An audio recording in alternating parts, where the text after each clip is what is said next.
ঢাকা শহর, যেখানে প্রতিটি সকালে গাড়ির হর্ন আর মানুষের ব্যস্ত পদচারণায় মুখরিত হয়ে ওঠে, সেই শহরের ঠিক মাঝখানে ফার্মগেটে যদি হঠাৎ করে পড়ে একটি পারমাণবিক বোমা, শুনে যেন কল্পনার মতো মনে হয়। কিন্তু এই কল্পনাটাই যদি একদিন বাস্তবে পরিণত হয়, তাহলে কি হবে? বিজ্ঞানীরা বলছেন, একটি 1 মেগাটনের পারমাণবিক বোমার বিস্ফোরণ হলে তা প্রথম ধাপে চারপাশে সৃষ্টি করবে এক আগুনের বলয়, যার ব্যাসার্ধ হবে প্রায় 2 থেকে 3 কিলোমিটার। এটির তাপমাত্রা হবে সূর্যের চেয়েও বেশি, যেখানে মানবদেহ, গাড়ি, ভবন সবকিছু মুহূর্তেই পুড়ে ছাই হয়ে যাবে।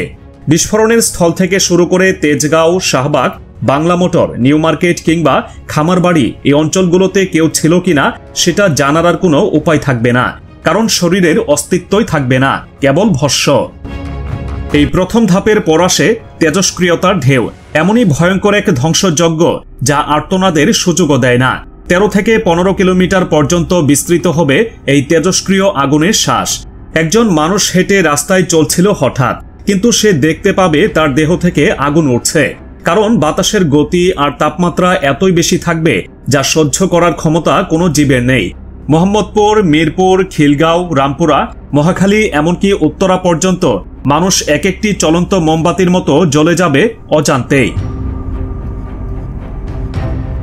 কিন্তু এখানেই থেমে থাকবে না বিপর্যয়। এরপর আসবে বিস্ফোরণের তৃতীয় ধাক্কা, প্রচণ্ড চাপ এবং ধ্বংসাত্মক শব্দ তরঙ্গ। এই তরঙ্গ এতটাই শক্তিশালী যে শব্দের গতিকেও অতিক্রম করে এগোবে। আপনি যদি বিস্ফোরণের কেন্দ্র থেকে 20 কিলোমিটার দূরেও থাকেন, জানালার পাশে দাঁড়িয়ে থাকেন, হয়তো ক্যামেরা অন করে কিছু রেকর্ড করতে যাবেন, কিন্তু ক্লিক করার আগেই উড়ে যাবে ঘর, বাড়ি, জানালা, সাথে আপনি নিজেও। এই 20 কিলোমিটার রেঞ্জের মধ্যে যেসব স্থানে গ্যাস বা তেলের পাম্প রয়েছে, সেগুলো পরিণত হবে জ্বলন্ত বিস্ফোরকের। ঢাকার মতো ঘনবসতিপূর্ণ এলাকায় এই বিস্ফোরণ দ্বিতীয় পর্যায়ে ধ্বংসযজ্ঞ তৈরি করবে, যাতে আগুন চারপাশে ছড়িয়ে পড়বে আরও দ্রুত। উপরে উঠবে মাশরুম আকৃতি ধোঁয়ার মেঘ, যা গঠিত হবে মূলত কার্বনের কণায়। দিনের বেলাও দেখা যাবে না সূর্য, কারণ আকাশ ঢেকে যাবে কালো ধোঁয়ার পর্দায়। এই ধোঁয়া শুধু দৃশ্যমান আলো আটকে দেবে না, তা তৈরি করবে আরও ভয়াবহ পরিণতি, নিউক্লিয়ার উইন্টার। এই নিউক্লিয়ার উইন্টারের ফলে সূর্যের তাপ পৃথিবীর পৃষ্ঠে পৌঁছাতে পারবে না। গাছপালা, ফসল, প্রাণীজগৎ সবকিছু আক্রান্ত হবে। ওজোন স্তর ক্ষতিগ্রস্ত হয়ে যাবে, কারণ উচ্চমাত্রার তাপ ও তেজস্ক্রিয় কণা সরাসরি বায়ুমণ্ডলের উপরের স্তরে প্রভাব ফেলবে। এরপর যখন বৃষ্টি নামবে, তা হবে অ্যাসিড বৃষ্টি। ঢাকা শহর তখন আর শহর থাকবে না, একটি বিশাল বিষাক্ত মৃত নগরে পরিণত হবে। গাছের পাতাগুলো বাদামি হয়ে মাটিতে পড়ে থাকবে, পানির খালগুলো কালো বিষের মতো দেখাবে, আর মানুষ ধরে নিয়েই আপনি অলৌকিকভাবে বেঁচে আছেন।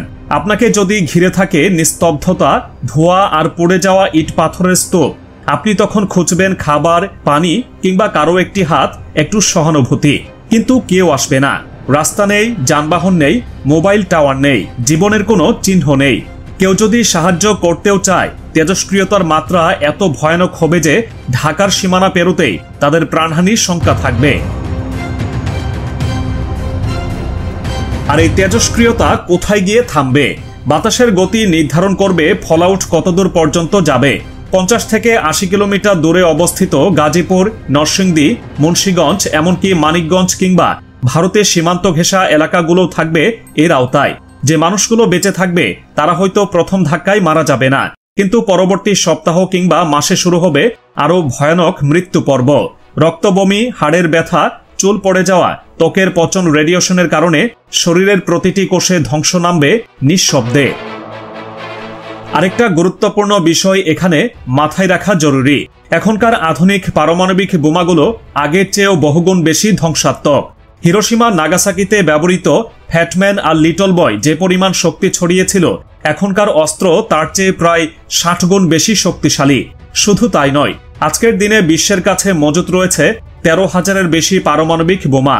আর সেই বোমাগুলো যদি একটির পর একটি ব্যবহৃত হতে শুরু করে, তাহলে শুধু ঢাকা না, ধ্বংস হবে পুরো দক্ষিণ এশিয়া, এমনকি পৃথিবীর অস্তিত্ব টিকে থাকা কঠিন হয়ে পড়বে।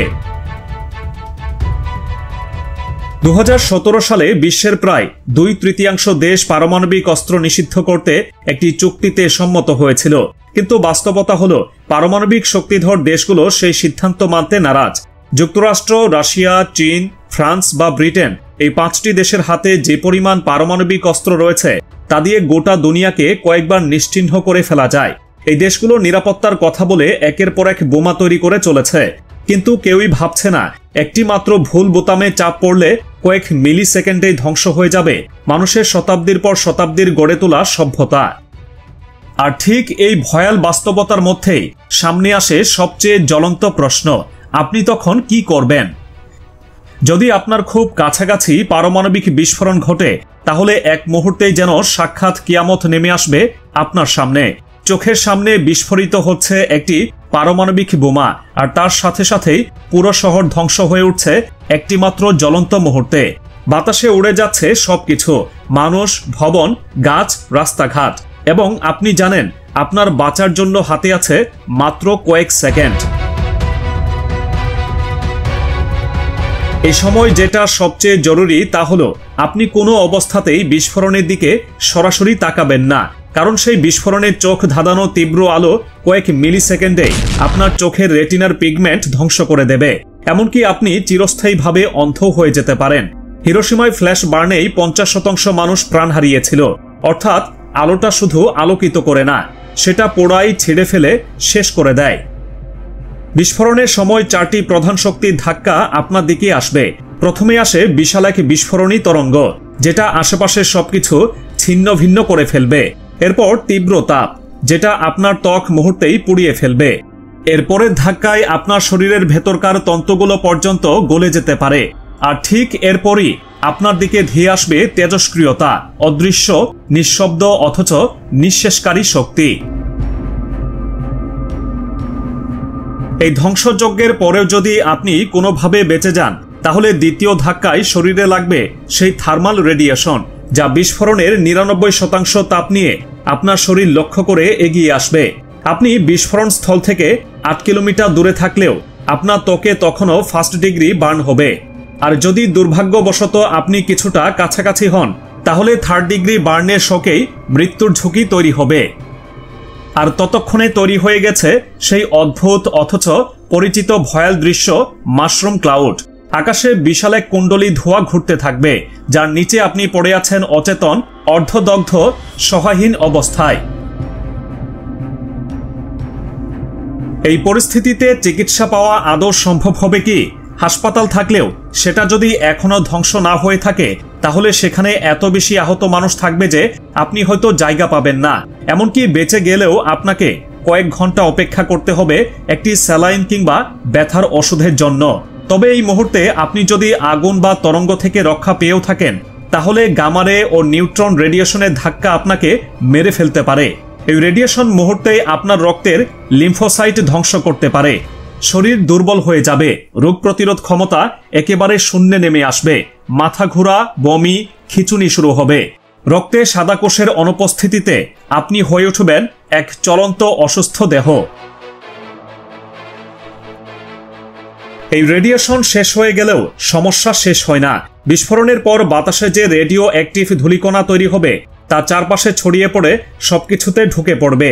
সেই কণা জমে থাকবে দেয়ালে, রাস্তায়, গাছের পাতায়, এমনকি আপনার পোশাকেও।